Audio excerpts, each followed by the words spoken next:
the Moneyweb Crypto Podcast, where we discuss all things crypto related. Your host, Kieran Ryan.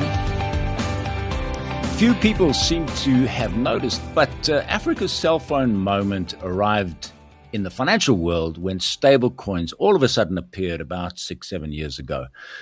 What that did is very similar to the kind of technological leap that cell phones did. Cell phones made information available to everybody pretty much instantly wherever you were in Africa. If you've been in the fields of Ghana and the gold fields of Ghana, you find out that the people who are mining there, they know the gold price from 1 minute to the next.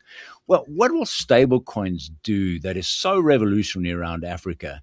A few years ago, people were using it for hedging against weak local currencies, but the use cases have multiplied since then, where now you've got people settling invoices for imports. You've got people remitting currencies from abroad at very, very low cost, 24/7, very efficient, all based on the blockchain.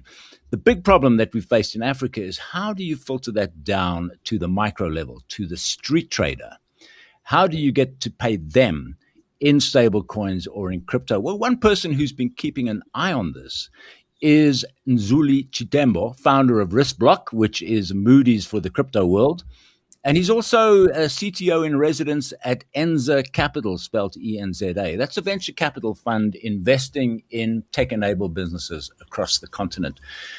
Welcome to you, Nzuli, and thanks very much for joining us. We did speak once before, and I think a lot has happened in your world since we did speak. So maybe bring us up to date. I'm particularly keen, because you're investing across Africa, this question of how do you get stable coins into the hands of the street hawker, the ordinary people in Africa? Is there any technology that's moving in that direction? No, thank you so much, and it's great to connect once again. And this question that you have of how to get stable coins in the hands of the man on the street, it's a very, very interesting question. And there are some specific players who are trying by all means to answer this specific question. And how they are going about it, which is more so the prevalent approach, is how to leverage payment methods that are very popular already and almost build the infrastructure behind those payment rails. So I'll give an example. In most of our economies on the continent, you'll find that quite a number of people leverage mobile payments in order to transact. And that is quite popular, either through USSD or just SMS or some other more so way of actually transacting, leveraging mobile payments. There are quite a number of players who are now zoning in on bridging the gap, if you can put it that way, of making it possible for one to leverage USSD as if they are doing a mobile payment, and then creating these virtual digital asset wallets in the back end that have exposure to assets such as USSDC, USSDT, to actually allow the man on the street to be able to gain exposure and play a part in the digital asset economy.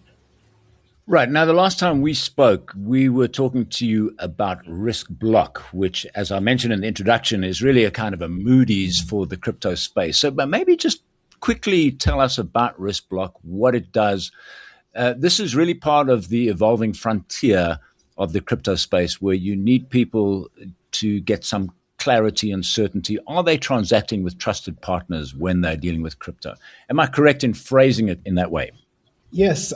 So at RiskBlock, one of the key areas of development when it comes to digital assets that we focused on was more so having institutional players coming into this space and being able to properly evaluate the risk posture of any digital asset and then incorporate that risk posture into their wider portfolios. And this for us has been quite a quest, if I can put it that way. We were quite early to the party, if I can put it that way, where we quickly realized, firstly, that regulation was a critical player for institutional players to be able to get comfortable in having digital assets. But once regulation came into play, specifically here in South Africa, we quickly realized that there was also a gap when it came to infrastructure. When I specifically speak to infrastructure, I'm not talking about the blockchain technology itself, but infrastructure that is acceptable to institutional players in order for them to be able to hold digital assets within their assets that are within their purview. So that was one of the more so key hurdles that we started realizing when it comes to institutional players actually being able to be comfortable with some of the risk aspects that come to play with this new way of holding value. Maybe just talk about some of the ways that you do assess risk when it comes to digital assets. We're very familiar, with the Moody's. I won't say we're familiar with the methodology, but we do trust that they've put in a good bit of work into whatever grade of creditworthiness that they apply to an entity. How do you go about this? Yeah, so it's a mix of traditional methodologies of evaluating any asset risk, but also an incorporation of some of the new characteristics of digital assets. So when we speak about traditional ways of actually evaluating the assets, we look at, for instance, volatility over a specific period of time. As you are aware, digital assets such as Bitcoin, Ethereum, and the like, they are some of the most volatile assets around. And one has to really have a good appreciation of how volatile they are and what role they play within their portfolio in terms of incorporating that specific volatility. We also look at traditional aspects such as concentration of ownership. How easy is it for one player to be able to influence the pricing of an asset? So those are more so some of the traditional methods that we look at in terms of evaluating risk. But with digital assets, we then start looking at some of the key nuances. And these include the technology element. So you'll find that with most of these digital assets, there's actually a very strong technical component whereby you can find that there's a community and the technology itself evolves over time. And one has to be able to evaluate some of the new changes that are coming into that ecosystem and almost try to forecast what impact that will have on the asset itself. So what we do is we track different major changes that are coming through the pipeline and bring that awareness to an institutional player that actually is holding that asset within their books so that they can actually have an opportunity to reevaluate if they are willing to take up that risk or not in terms of holding the asset. We also work with other partners to actually evaluate the contracts that actually run these assets from a cybersecurity perspective. As you're aware, with AI, things are changing really fast. New exploits are being found, and we basically incorporate that cybersecurity posture when it comes to the digital asset. So those are some of the, I would say, the new characteristics from a risk perspective that come with holding a digital asset. So it's as I mentioned, it's a bit of a mix of the old ways of evaluating risk and the new ways taking into cognizance the technology itself. All right, let's talk about your other hat that you wear, which is the CTO. That's the Chief Technology Officer in residence at Enza Capital. It's a venture capital fund. You're investing in tech businesses across the continent. The question I have for you, and this is something you're probably following, is are we seeing a lot of really inspiring kind of innovations across Africa which would allow, to answer the question I opened at the beginning, it would allow the street hawker to receive payment in crypto or in stablecoin? No, it's a really interesting question. And I think one of the really promising developments is the continued maturity of regulation across the continent. So in South Africa specifically, we are seeing more so the continual evolution of the regulation that came into play that allowed for digital assets to form part of financial products from a definition perspective. And what we have seen is we are seeing players that are identifying unique payment corridors and then starting to leverage stablecoins, for instance, to be able to cut costs from a transaction perspective in really substantial ways. One example is a player that we invested into that basically identified the corridor for tourism. So when one is in another country and they're trying to pay for a tour somewhere, at a safari on the continent, the traditional methods tend to be quite pricey. But with the advent and the introduction of digital assets, specifically stablecoins, those costs can be drastically reduced. And by bundling all those different transactions, they can save the operator of the tours substantial monies in terms of savings each and every year. So we are still seeing more so a focus on B2B type of opportunities, with the C component being almost invincible to the consumer who actually makes the payment, but with the infrastructure behind leveraging stable coins to actually bring about cost savings as well as efficiency from a speed payment perspective. Maybe just cast your mind forward a few years from now, and where do you see stablecoins as a tool of commerce in Africa?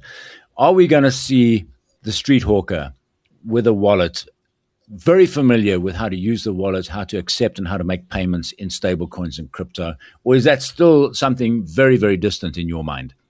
I personally think that that reality is coming closer and closer to the man on the street. Why I say this is because we are starting to see even the major players from a payment rails perspective starting to take cognizant of stable coins and actually starting to use them themselves in order to take advantage of some of the advantages that come with this technology.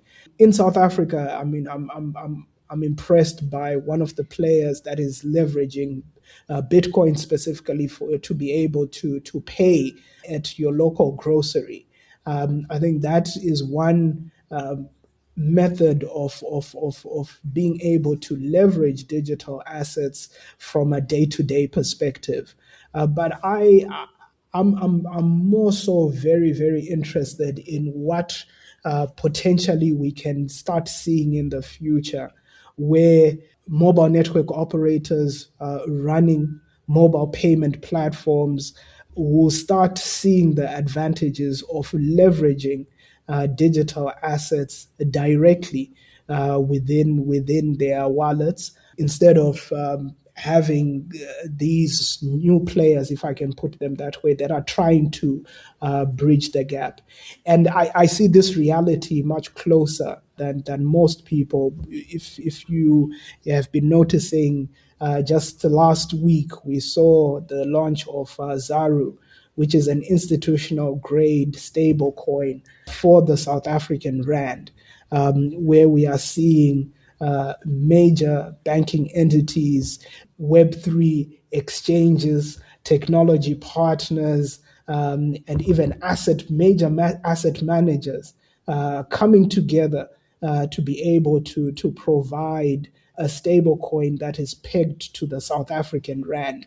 And this actually provides an opportunity for a mobile payment platform provider to be able to also introduce a stable coin within their wallets for their users. So we are getting closer and closer to that reality where when I go to buy some fuel, I'll be able to take out my wallet and be able to pay for my fuel using my digital asset wallet. Right. I mean, I see M-Pesa, the Kenyan company, mobile money company.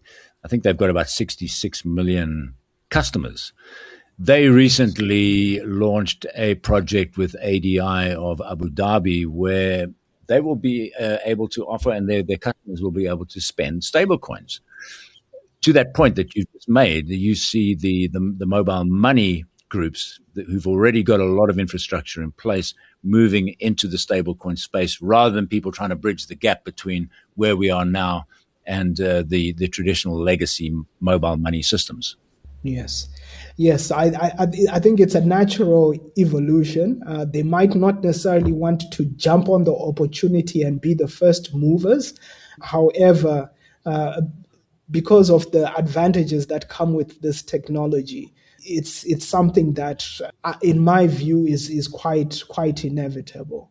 And when we start looking beyond some of these use cases and start looking at where we are seeing AI developing and AI agents becoming quite popular, I think one of the key developments that I'm watching is more so how AI agents are popping up in WhatsApp conversations and groups and the like. And when you start having such developments and such interactions, one of the questions that comes about is, okay, I've got an AI agent that's able to do 1, 2, 3 tasks for me. Can it be able to make a payment for me or do a transaction on my behalf? And this is where I'm envisioning a very interesting intersection where we are seeing AI agents looking for methods to be able to make fractional payments, fractions of cents as they interact with one another. And we find the use case of leveraging digital assets being that a use case that will actually fulfill the tasks. So for instance, be it USDC, be it USDT, or even some of the local stable coins that are coming into play, and having this ecosystem where you have AI agents that belong to an individual, but being able to transact on that individual's behalf automatically. Fantastic stuff. We are going to leave it there. Great discussion. And Zuli, thank you very much for joining us on the Moneyweb Crypto Podcast.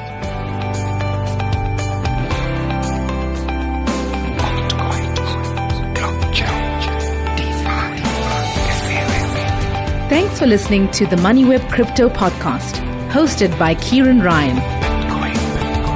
To listen to our other podcasts, go to moneyweb.co.za or the Moneyweb app and follow Moneyweb News for daily updates.